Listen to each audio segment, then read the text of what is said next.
হ্যাঁ, এই ইসলাম এমনি আসে নাই, বড় ত্যাগের পরে, বড় মেহনতের পরে, বড় কষ্টের পরে ইসলাম এসেছে। বলল কেমন? বলে জানো না, আল্লাহর নবীর একটা পুত্র ছিল, পুষ্য পুত্র, নাম ছিল জায়েদ। জায়েদের একটা ছেলে ছিল সাইদ বলে। আল্লাহর নবী বড় ভালোবাসতো জায়েদ, নবীর পুষ্য পুত্র। জায়েদের বেটা সাইদ ছিল নবীর খুব প্রিয়। মুতার যুদ্ধের প্রান্তে জায়েদ শহীদ হয়ে গিয়েছিল। আল্লাহর নবী জায়েদের ছেলেকে বড় ভালোবাসতো। একদা সব সাহাবারা মিলে আল্লাহর নবীকে বলতে পারল না, জায়েদের কাছে একটা আপিল করলো, জায়েদ শোন, আল্লাহর নবীকে গিয়ে সাইদ তুই বল, আল্লাহর নবীকে বলবি আমরা বিয়ে শাদী করব না, আমরা যুদ্ধ করব আর রোজা করব। হযরতে সাইদ নবীর কাছে গিয়ে বলেন, হে নবী, সাহাবীগণেরা বলতেছে, একদা সাহাবাগণ মিলিয়া সবাই কহিলেন নবীজিকে, শোনো দয়াময়। হে রাসূল, আমাকে দিয়ে বলতে বলাচ্ছে। সব সাহাবীরা বলছে, কি বলছে? অস্থায়ী জিন্দেগি মাঝে করিয়াছি কোন, জীবনেতে বিয়ে শাদী না করব কখন। হে নবী, তাই সাহাবীরা আমাকে বলতে বলছে তারা বিয়ে শাদী করবে না, রাত্রে তাহাজ্জুদ পড়বে আর দিনের বেলা রোজা রাখবে আর ইসলামের জন্য যুদ্ধ করবে। নবী আপনি কি বলেন? এ কথা শুনিয়া কহে নবী গুণধর, ইসলামে বৈরাগ্য নহে শোনো বেরাদার। এই কথা শুনে আল্লাহর নবী বললেন, হে আমার সাহাবীরা, আমি নবী বিয়ে করেছি, তোমরা বিয়ে করো। আমি নবী ঘর করেছি, তোমরা ঘর করো। আমি সংসার জীবন করি, তোমরা সংসার জীবন করো। আমার ধর্ম ইসলাম, বৈরাগ্য ধর্ম নয়, সন্ন্যাসী ধর্ম নয়, গেরুয়া পোশাক ধারণ করা ধর্ম নয়। আমার ধর্মের নাম হলো ইসলাম। ইন্না ইল্লামা আতাল্লাহ বিকলবিন সালিম, নিশ্চয় একমাত্র শান্তি দেয় ইসলাম, ইসলাম ছাড়া কেউ শান্তি দিতে পারে না। ওই মজলিসে হানজালা রাদিয়াল্লাহু তাআলা আনহু তিনি ছিলেন। হানজালা নবী কার্যকরী, ইয়া রাসূলুল্লাহ, আমি এই পর্যন্ত বিয়ে করি নাই, শাদী করি নাই, নেকি করি নাই, কোনো মেয়ে দর্শন করি নাই, আমার জীবনে কোনো মেয়ে আসে নাই। আল্লাহ রাসূল, আপনি যেটা ভালো মনে করুন। মদিনার শ্রেষ্ঠ আগে হুরে রূপসী দেখিয়া বিয়ে পড়াই দেন নবী হানজালার সাথে দিয়ে। আল্লাহর নবী মদিনার একজন শ্রেষ্ঠ সুন্দরী রমণী, যার সঙ্গে হানজালার বিয়ে হয়ে গেল। বুখারী শরীফ। বিয়ে পড়ালেন নবী। এশার নামাজ হয়ে গেছে। নবীজি ডাক দিয়ে বললেন, সাহাবীরা রে, আমি আল্লাহর নবী বলতেছি, আমার হুকুম তোমরা মেনে নাও। তারা বলল, ওয়া তানা ওয়া সামিনা ওয়া সাল্লামনা, আমরা আপনার কথা মেনে নিলাম, আপনার কথা ছেড়ে নিলাম। কি বলতে চান গো নবী? কোরআন বলে দিল, আমানার রাসূলু বিমা উনজিলা ইলাইহি মির রাব্বিহি ওয়াল মুমিনুন কুল্লুন আমানা বিল্লাহ। কোরআন বলছেন আমার নবীকে মেনে নাও, আমার নবী যে মাবুদের কথা বলে সেই মাবুদকে মেনে নাও। নবী বলেছেন, সাহাবারা আজকে এশার নামাজ পড়বে, এশার নামাজ পড়ে সব আস্তে আস্তে বাড়ি যাবে। আর ওই রাস্তার ধারে যেমন আমাদের জলসা হচ্ছে, এইরকম রাস্তার ধারে আবার হানজালার বাড়ি। তার নতুন বিবিকে নিয়ে হানজালা শুয়ে আছে, নতুন বিবিকে নিয়ে ঘুমাচ্ছে। যদি সেই সময় তোমরা যদি জিহাদে যাও, ডিস্টার্ব যদি করো, তা হানজালার বাসর ঘরের অসুবিধা হবে। তাই আমি নবী তোমাদেরকে নিষেধ করছি। সে কথা শুনিয়া সাহাবারা রাতের অন্ধকারে তারা উহুদের প্রান্তরে চলে গেল। ওই দিন ছিল হানজালা আর হানজালার বিবির ফুল সজ্জা।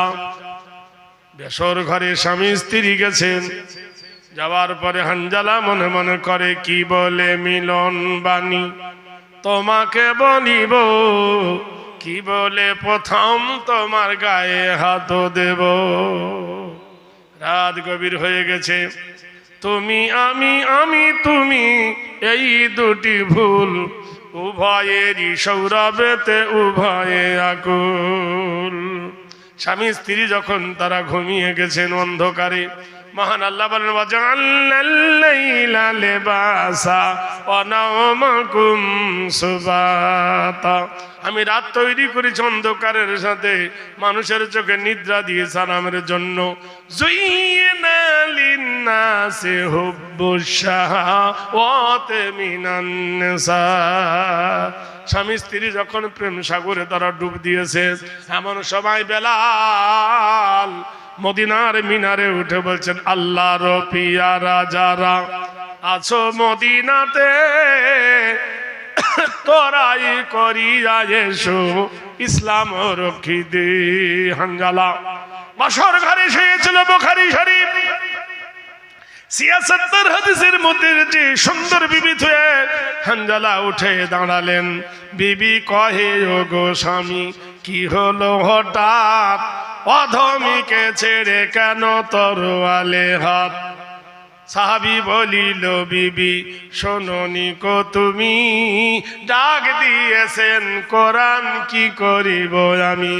কোরআন আল্লাহ বলছেন তুমিনুনা বিল্লাহি ওয়া রাসূলিহি ওয়া তুজাহিদুনা ফি সাবিলিল্লাহি বিআমওয়ালিকুম ওয়া আনফুসিকুম যালিকুম খায়রুল লাকুম ইন কুনতুম তা'লামুন।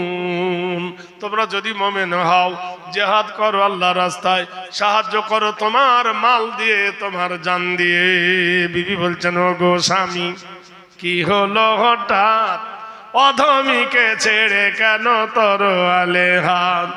স্বামী কহে ও গো বিবি শোনোনি কো তুমি, ডাক দিয়েছেন কোরআন কি করিব আমি। বিবি কেঁদে উঠে বলছেন কত কথা এ জীবনে রেখেছি গোপনে, বলিতে পারিনি তাহা লজ্জার কারণে। কমপক্ষে আজ রাত থেকে যাও তুমি, জীবনেরই সব কথা বলে নেব আমি। রাতের গভীরে স্বামী বলছেন বিবি রে, ডাক দিয়েছেন আমাকে যেতে হবে। বিবি কেঁদে উঠে বলছেন প্রাণনাথ, আমি যুবতী, আমি সরেছি, আমি কুমারী, কত কথা এ জীবনে রেখেছি গোপনে, বলিতে পারিনি তাহা লজ্জার কারণে। আমি যুবতী নারী, কোনোদিন কাউকে বলতে পারি নাই, কমপক্ষে আজ রাত থেকে যাও তুমি, জীবনেরই সব কথা বলে নেব আমি। সাহাবী কহিল বিবি শোনো দিয়ে কান, মুখ না দেখাবো কেমন এতে হাসর ময়দান। তোমারও প্রেমেতে পড়ে যদি দেরি হয়ে যায়, কি বলে দেখাবো মদ কিয়ামতে আল্লাহর দরগায়। হাদিসে এসেছে সঙ্গে সঙ্গে সাহাবা উঠে দাঁড়ালেন। বিবি মিনতি করে বললেন ওগো আল্লাহর পিয়ারা তুমি, গোসল ফরজ হয়ে গেছে তোমার, গোসল করে নাও। ফাগসুল ফিল গোসলি ওয়াজহু, তুমি তাড়াতাড়ি গা ধুয়ে নাও। আমি কুয়ায় থেকে পানি তুলবো স্বামী গো। আমি জানি জিহাদের ময়দানে কেউ শহীদ হয়ে গেলে তার গোসল দেওয়া হয় না, তাদেরকে জিন্দা, তাদেরকে ওই রক্তাক্ত অবস্থায় কবরে শোয়ানো হয়। ওগো স্বামী, তোমার শরীর নাপাক হয়ে গেছে, অপবিত্র হয়ে গেছো, তুমি গোসল করে নাও, আমি তোমার জন্য পানির ইন্তজার করতেছি। বালতি নামায় দিল কুয়ায়, বালতি ভরে গেছে পানি। বিবি তুলে দিলেন গোসল করে নাও। একটু পানি শুধু মাথায় ঢাললো, কি মনে হলো বালতির মুখটা পাক বেড়ে দিয়ে ঘোড়ার পিঠে উঠে সাবুক আল্লাহুম্মা আলাইহিম নামারা বাসে দাও মরে না ওই জিনা মিন শুরুরি আনফুসিনা ওয়া মিন সাইয়্যাতি আমালিনা। আয় আল্লাহ, তুমি আমার প্রতি রহম করো, আমার প্রতি দয়া করো। আমি আল্লাহ যুদ্ধের ময়দানে অগ্রসর হয়েছি, হে খোদা তুমি যেটা আমার নসিবে করবে সেটাই করবেন। বীর সৈনিক জিহাদের ময়দানে চলে গেল, বীরের মতো লড়াই করতে করতে হানজালা শহীদ হয়ে গেল। ইন্না লিল্লাহি ওয়া ইন্না ইলাইহি রাজিউন। ঘোড়া ফিরে এলো, বিবি আসমা ঘোড়ার লাগাম ধরে কাঁদতেছে, হায় রে দুলদুল, তুই গেলি জিহাদের ময়দানে আমার স্বামীকে নিয়ে, আমার গায়ের হলুদ এখনো ধোয়নি, হাতের মেহেন্দির পাতা এখনো ধোয়নি, আমার এখনো মাথার চুল শুকায়নি, তুই আমি শহীদ হয়ে গেলাম। কাল বিলম্ব না করে আসমা ঘোড়ার পিঠে সওয়ার হয়ে ছুটলেন উহুদের ময়দান। আল্লাহর নবীর কাছে বলা, আসসালামু আলাইকা ইয়া রাসূলুল্লাহ, ইয়া হাবিবাল্লাহ, সিরাজাম মুনিরার নবী গো, ওগো আল্লাহর নবী, ওগো আল্লাহর দোস্ত, আমি জিহাদে এসেছি, অন্য কোনো উদ্দেশ্য নয়। আল্লাহর নবী গো, গতকাল আমার বিয়ে পড়িয়েছিলেন আপনি, সেই আমার স্বামী জিহাদের ময়দানে এসেছে। আল্লাহর নবী গো, স্বামী শহীদ হয়ে গেছে সে দুঃখে আসি নাই, স্বামী মারা গেছে সেজন্য আসি নাই। হে নবী, আপনার মুখে শুনেছি নবী, শহীদ যারা হয় তাদেরকে আপনি গোসল দেন না। বলে তাহাসাবান্নাল্লাযীনা কুতিলু ফি সাবিলিল্লাহি আমওয়াত ইনদা রাব্বিহিম ইরযাকুন। কোরআন বলছে দিনের জন্য যারা শহীদ হয়, দিনের জন্য যারা গলা দেয় তারা মরে গেছে, তোমরা বলো না ইনদা রাব্বিহিম ইরযাকুন, তাদের কবরে আল্লাহ রুজি দেয়। ওয়ালা তাকুলু লিমান ইকতালু ফি সাবিলিল্লাহি আমওয়াত বাল আহয়াউন ওয়ালাকিন লা তাশউরুন। যারা দিনের জন্য কতল হয়, দিনের জন্য যারা প্রাণ দেয়, ওরা মরে গেছে, তোমরা বলো না ওরা জীবিত, ওদের জিন্দেগি সম্পর্কে তোমরা জানো না। নারায়ে তাকবীর। ভাইরা আমার, মুসলমানদের আনন্দের ঢল নেমেছে। আপনারা তো জানেন 92 সালে অযোধ্যার মাটিতে বাবরি শহীদ করে দিয়েছিল। 6ই ডিসেম্বর মুসলমানদের নবজাগরণ, মুর্শিদাবাদের মাটিতে আবার বাবরির স্বপ্ন জেগে উঠেছে। সুবহানাল্লাহ বলুন জোরে। গতকালকের একজন হিন্দু ভারতের নামি দামি, তিনি একজন বিশেষ সচিব, তিনি বলছেন পৃথিবীর সৃষ্টি থেকে এই পর্যন্ত কোন গির্জা, কোন মন্দির, কোন মাদ্রাসা, কোন কলেজ, কোন ইউনিভার্সিটি, কোন ধর্মস্থান এত কুইক, এত তাড়াতাড়ি, এত টাকা জমা হয় নাই। মাত্র 14 দিনের মাথায় 700 কোটি টাকা জমা পড়েছে। জোরে বলুন নারায়ে তাকবীর। কত কোটি টাকা? 700 কোটি টাকা। পৃথিবীর কোন ধর্ম স্থানে, পৃথিবীর কোন ধর্মঘর এত টাকা এত তাড়াতাড়ি জমা পড়েছে?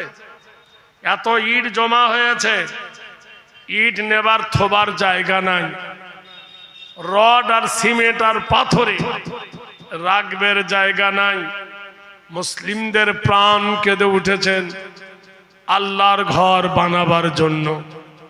ভাইরা আমার, বন্ধুরা আমার, নবীর হাদিস, মান বানা লিল্লাহি মসজিদান ফাবানাল্লাহু লাহু বাইতান ফিল জান্নাহ। যারা আল্লাহর ঘর তৈরি করেন, আল্লাহ তার জন্য জান্নাতে একটা ঘর বানাবেন। বলুন সুবহানাল্লাহ। ভাইরা আমার, জেনে রেখে দিয়েন, ইসলামের বিপদ হবে যত ঘনীভূত, ইসলাম হবে তত ত্বরান্বিত। আপনারা জানেন আল্লাহর নবী নূহ বলে একজন নবী এসেছিলেন। কোরআনের বর্ণনা 25টা নবীর ঘটনা, 25টা নবীর ঘটনা কোরআন শরীফে এসেছে। 25টা নবীর নাম কোরআন শরীফে এসেছে। কোন নবী কতদিন বেঁচে ছিলেন, কোন নবীর হায়াত কতদিন, কোন নবীর নাম কোরআনে কত জায়গায় এসেছে। তাই মানুষের কাছে আমি একটা বই লিখেছি, বইটার নাম দিচ্ছি কল্পলোকের গল্প নয়। জলসার পরে আমার পরে যদি কেউ নেব মনে করেন, এখানে আমার লোক আছে, বামে বসবে, দেখবেন তার কাছে পাবেন। তা আমি সেই নবী নূহুর ঘটনা বলছি, জোরে বলুন সুবহানাল্লাহ। নূহ যখন দিনের দাওয়াত দিতে গিয়েছিল, তা কওমের লোক নবী নূহকে মেরেছেন। তো নবী বলল, রব্বানা লা তাজআলনা ফিতনাতাল লিল কওমিজ জালিমিন ওয়া নাজিনা বিরাহমাতিকা মিনাল কওমিল কাফিরিন। সুবহানাল্লাহ বলুন। নবী বলছেন, মা আসমা তুমি এসছো কেন? বলে, ইয়া রাসূলুল্লাহ, আমার স্বামী জিহাদে এসছে নাপাক অবস্থায়, তাকে গোসল করিয়ে যেন কবর দেওয়া হয়। সবাই জানেন হাদিস, তার নাম হলো গোসলে মালাইকা, বুখারী শরীফের হাদিস। ফেরেশতা দিয়ে গোসল, চতুর্দিকে খোঁজা হচ্ছে, হানজালার লাশ পাওয়া যায় না। জিবরিল আমিন বললেন, ইয়া রাসূলুল্লাহ উনজুর ইলাস সামা, আকাশের দিকে তাকাও। দেখলেন আল্লাহর নবী হানজালার লাশকে জমিন থেকে তুলে নিয়ে ফেরেশতারা হাউজে কাউসারের পানি দিয়ে জান্নাতের ভিতরে গোসল দিচ্ছে। বলুন সুবহানাল্লাহ, জোরে বলুন। যখন তার লাশ জমিনে আনা হলো, সনদ করা হলো, তখন তার গা দিয়ে মেশকি আম্বরের গন্ধ টস টস করে পানি পড়ছিল। আল্লাহর নবী বললেন, আমার কি গৌরব, আমার কি সৌভাগ্য, আমার আনন্দ হয়, আমার গর্ব হয়, আমার হানজালাকে আসমানের ফেরেশতা আকাশে তুলে নিয়ে হাউজে কাউসারের পানি দিয়ে গোসল দিয়েছেন। হাদিস তার নাম হলো গোসলে মালাইকা, ফেরেশতা দিয়ে গোসল। কোরআন শরীফে আল্লাহ বলেছেন, ফাজকুরুনি আজকুরকুম আশকুরুলি ওয়ালা তাকফুরুন। তুমি যদি আমার জিকির করো, আমার তাসবিহ করো, তা আল্লাহ তোমাকে স্মরণ করবে। নূহ নবী আলাইহিস সালাতু ওয়াস সালাম যখন বলল, তোমরা পড়ো লা ইলাহা ইল্লাল্লাহ, নবী নবী আল্লাহ, নূহ আল্লাহ, তারা ধরে মারলো। তো নবীর চোখ দিয়ে পানি বার হলো।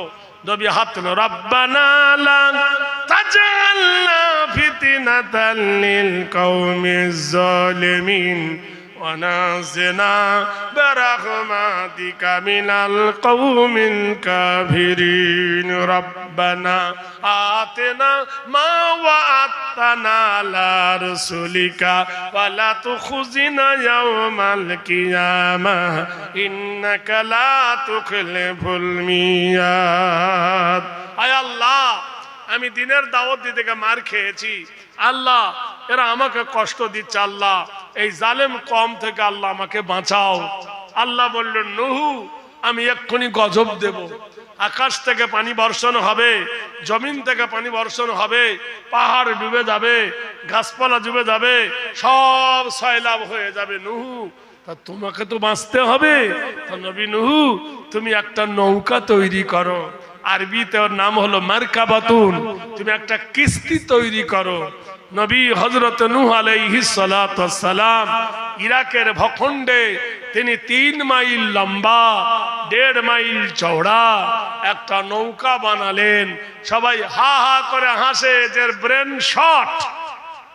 নদী নাই, সাগর নাই, বঙ্গোপসাগর নাই, আটলান্টিক মহাসাগর নাই, আরব সাগর নাই, এই খসখসে বালুর ওপরে এত বড় লম্বা, এত চওড়া 26টা কুঠরি তৈরি করলেন, মানে 26টা ঘর। এত বড় ঘর বানালো, এই নৌকা চলবে কোথায়? লোকের উস্কানি এলো, আমাদের জন্য টয়লেট বানিয়েছে, পায়খানা কর। ইহুদিরা, নাসারারা, আহলে কিতাবরা পায়খানা ফিরে দিল, নৌকা ভর্তি হয়ে গেল। ওই রাস্তা দিয়ে আল্লাহর নবী যাচ্ছেন, নবীর দুঃখ হলো। আল্লাহ বলছেন, লাম ইয়াকুনিল্লাযীনা কাফারু মিন আহলিল কিতাবি ওয়াল মুশরিকিনা মুনফাক্কিনা হাত্তা তাতিয়াহুমুল বায়িনা রাসূলুম মিনাল্লাহি ইয়াতুলু সুফান মুতাহারাতান ফিহা কুতুবুন কাইয়্যিমা ওয়া মা তাফাররাকাল্লাযীনা উতুল কিতাব আল্লাহর নবী কাঁদতেছেন, আল্লাহ রে এত স্বাদের নৌকায় আমার পায়খানা ভরে দিল রে আল্লাহ। আল্লাহ বলছে, হে নবী কাফেরদেরকে বলো, তার আহলে কেতাবের কথা বলে, বাইয়িনাতের কথা শোনাও। হে নবী তাদের কেতাবগুলো তাদের স্বরচিত, আর তোমার এই কেতাবগুলো তোমার আল্লাহ পাকের দান।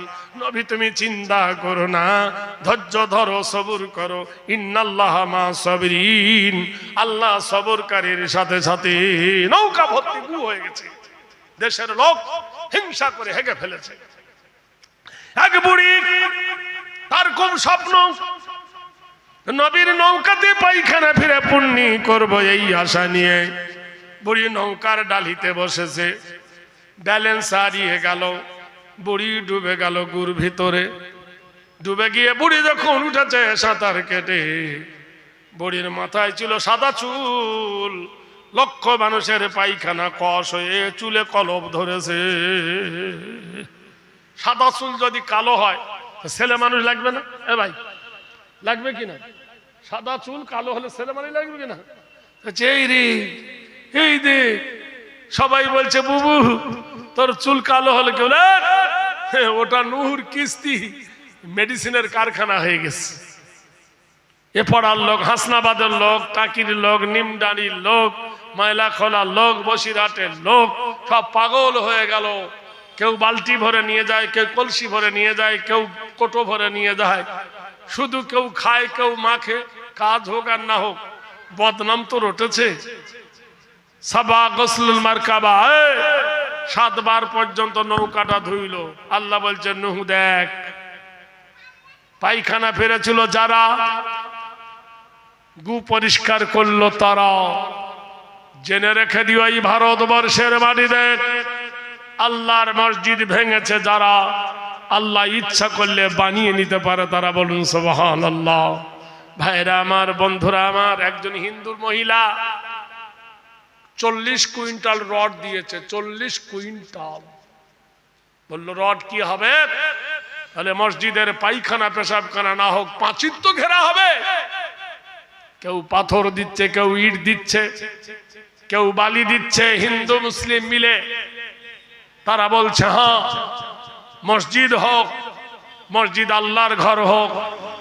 আরাধনা পূজ্য নীতি নাম কীতি নাম কল্যাণ শুভ শান্তি জামিনী অং শান্তি সুধায় নাম। পৃথিবীর মাটিতে আবার নতুন করে স্বপ্ন জেগে উঠেছে। হে মুসলমান, ভয়ের কোনো কারণ নাই। একটু সহ্য করো, একটু ধৈর্য ধরো। আবি কোরআন জিন্দা হয়, আবি ইসলাম বাকি হয়। ভাইরা আমার, বন্ধুরা আমার, যে কথাটা আপনাদের বলছিলাম, যে যুবক ওর উট মেরে ফেলেছিল একজন বুড়ো, মনে আছে? আর এই বুড়োকে ধাক্কা মেরেছিল। তাই ওনার বিবিকে বললে, হ্যাঁ রে বিবি, হানজালার বিবি থুইয়া, হানজালা জিহাদে শহীদ হয়ে গিয়েছিল। সারাটা জীবন হানজালার বিবি সেই দেশ মুখে করে রেখে সারা জীবন কাটিয়ে দিয়েছিল। সেই দিনে ইসলামকে তুমি মিটিয়ে দিতে চাচ্ছ, এটা কখনো সম্ভব নয়। ভাইরা আমার, বন্ধুরা আমার, মা কাঁদতেছে বেটারে, কলেজার টুকরারে, নয়নের তারারে। আমাদের কি হবে? কোরআনে আল্লাহ বলছে লা তাবুদু ইল্লাল্লাহ ওয়া বিল ওয়ালিদাইনি ইহসানান। আল্লাহ ছাড়া কারো ইবাদত করো না। আল্লাহর পরে তোমার মা বাপের সেবা করবে। ওয়া কুল্লাহুমা কাওলান কারীমা, মায়ের সঙ্গে ভদ্র ব্যবহার করবে, নম্র ব্যবহার করবে, উচ্ছৃঙ্খল হয়ে কথা বলবে না।